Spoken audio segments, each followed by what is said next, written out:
American forces suffered one of their worst defeats of World War II at a place called Kasserine Pass. Thousands of men retreated in chaos, leaving behind tanks, guns, and equipment. But they also lost something else: assumptions about German soldiers that would never return.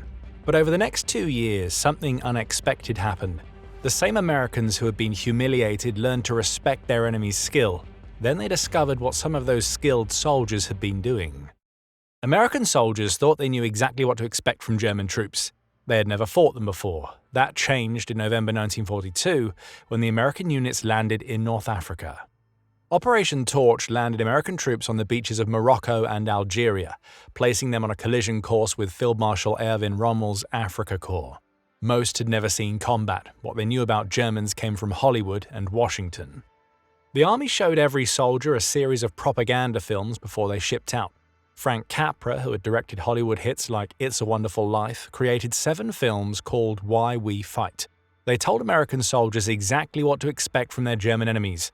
The films presented Germans as disciplined but misguided, trapped under a system that had hijacked their natural abilities. The message was simple: Americans were facing a dangerous but beatable enemy. By December 1943, the army started asking soldiers what they really thought about the war. They questioned over 500,000 men. The answers were nothing like what Washington expected. Soldiers' real views were far more complicated than the propaganda suggested. But first came the weapons. The German MG-42 machine gun earned its nickname from the men who faced it, Hitler's buzzsaw. The sound of its rapid fire was unmistakable. American intelligence reports noted that hearing the weapon often affected soldiers more than seeing it. One officer reported, "It's just a good, fast gun, but the psychological effect is real." Letters home told a more complex story than anyone expected. Some soldiers wrote about their German prisoners with genuine surprise at how normal they seemed. Others stuck to what their training had taught them, us versus them. The men were trying to reconcile what they had been told with what they were starting to see. As 1943 progressed, American forces prepared to push deeper into Tunisia. The assumptions that had carried them across the Atlantic were about to meet the Afrika Korps. Most of these assumptions wouldn't survive the first week. On February 14, 1943, Rommel struck. His target was the Kasserine Pass, a 2-mile gap in the Atlas Mountains defended by green American troops. What happened next would shatter every assumption American soldiers held about modern warfare. The German attack came with surgical precision. Panzer IV and Tiger tanks smashed through positions held by M3 Stuart light tanks that couldn't even scratch German armor. Rommel's forces had been fighting for 2 years across North Africa. They knew exactly how to coordinate tanks, infantry, and artillery. American units had practiced it in training. The Germans had perfected it under fire. By February 20th, the situation was catastrophic. American positions collapsed. Units retreated in what quickly became a rout. Equipment was abandoned where it stood. The 1st Armored Division lost more than half its tanks in 2 days. Radio communications broke down. Command posts were overrun. The numbers told the story. American casualties: 6,500 men in 4 days.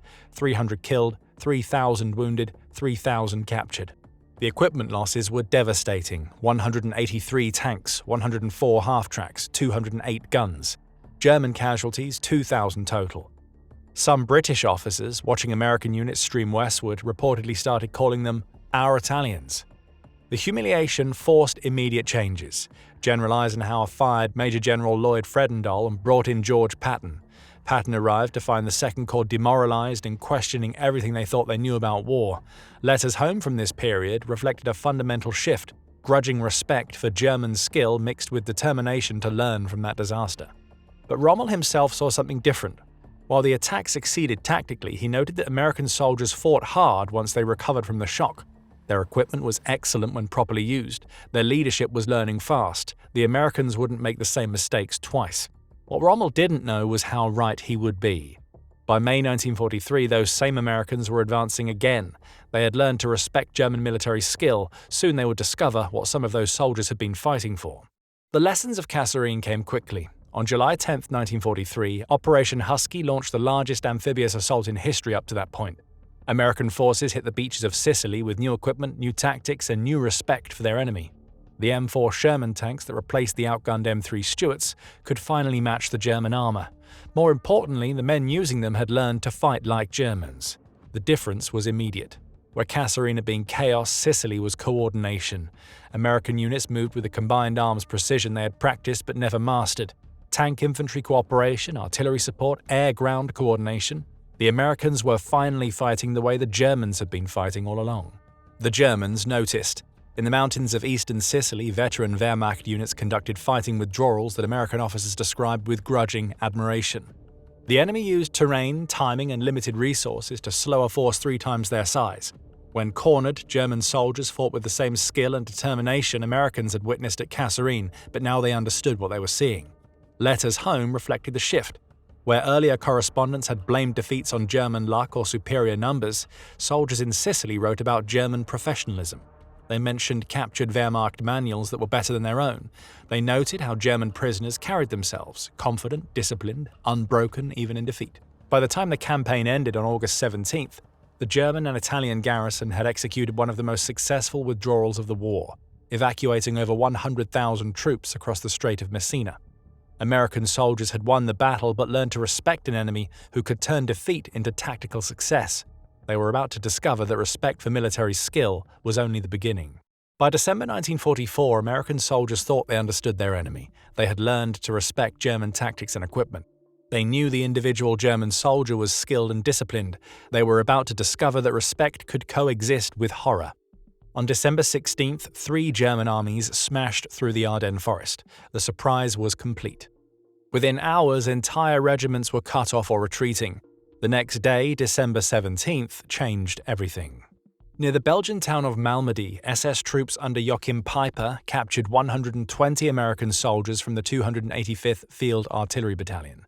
What happened at the Baugnez Crossroads became the deadliest single incident against American POWs in the entire war. The German unit assembled the prisoners in a field and opened fire with machine guns. 84 Americans died. Some were finished with pistol shots at close range. A handful survived by playing dead and escaped to tell what had happened. When investigators examined the scene weeks later, they found gunpowder burns on 20 corpses, evidence of execution-style shots to the head. News spread through American units within hours.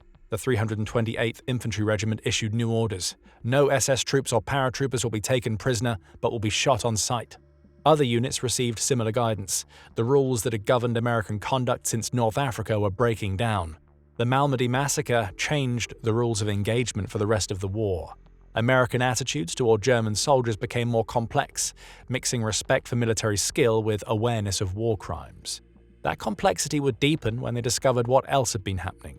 On April 4th, Americans liberated Ohrdruf, a subcamp of Buchenwald. Generals Eisenhower, Bradley, and Patton toured the site together. Eisenhower ordered every nearby unit to send representatives. He wanted his men to see what they had been fighting against. 3 weeks later, soldiers from the 45th Infantry Division reached Dachau.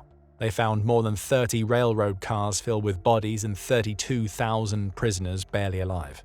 Some Americans seeing what had happened there shot SS guards who had already surrendered. An investigation followed, but no charges were filed. After Dachau, everything changed. The men who walked through those camps understood the war had never been about military skill alone, but what they really thought about their enemy wouldn't be found in any official report. The real story of what American soldiers thought about Germans wasn't found in official reports. It was hidden in a secret facility outside Washington, recorded when no one thought anyone was listening. From 1942 onward, the U.S. Army operated P.O. Box 1142 at Fort Hunt, Virginia. High-value German prisoners passed through its gates. U-boat commanders, generals, nuclear scientists. What they didn't know was that every conversation was being recorded. The facility was completely bugged. Hidden microphones captured what German soldiers said in barracks, mess halls, even while walking outside. The recordings revealed what prisoners really thought when they believed they were alone. American interrogators, many of them German Jewish refugees, gathered intelligence without torture. They relied on patience and psychology. Meanwhile, the War Department was running the largest soldier survey in history. Samuel Stouffer's team questioned over 500,000 American troops about everything from combat stress to enemy attitudes. The results, published in 1949 as The American Soldier, revealed truths that surprised everyone in Washington. Decades later, historians began piecing together the full picture. Peter Schrijvers analyzed thousands of letters and diaries. Paul Fussell, who had served as a 20-year-old lieutenant, wrote about the gap between official stories and battlefield reality. What they found was a paradox. American soldiers developed genuine respect for German military skill. Letters home praised German engineering and acknowledged the quality of German units. Even after Malmedy, many veterans distinguished between Wehrmacht soldiers and SS troops. The respect was real. But so was the revulsion. The men who liberated Dachau never forgot what they saw. Some carried photographs for decades to remind themselves why the war had been necessary. Others refused all contact with anything German for the rest of their lives.